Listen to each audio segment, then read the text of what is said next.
అందరూ లక్ష్మీ కటాక్షం కోసం ప్రాకులాడుతుంటారు.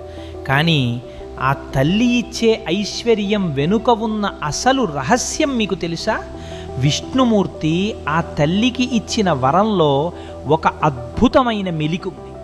ఒకనాడు లక్ష్మీదేవి స్వామివారిని సేవించుకుంటూ, నేను కోరుకున్న వారికి ఎంతైనా ధనాన్ని ఇచ్చే అధికారం నాకు ప్రసాదించండి అని కోరింది. స్వామివారు సంతోషించి తథాస్తు అన్నారు. కానీ అక్కడ ఒక చిన్న నియమం పెట్టారు.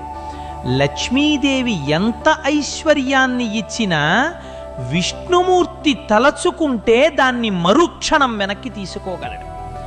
ఇది గమనించిన సరస్వతీదేవి తమకు లక్ష్మి కంటే గొప్ప వరం కావాలని కోరింది. అప్పుడు స్వామివారు, తల్లి, నీవు ఇచ్చే జ్ఞానాన్ని మాత్రం ఈ సృష్టిలో నేను కూడా వెనక్కి తీసుకోలేను అని వరం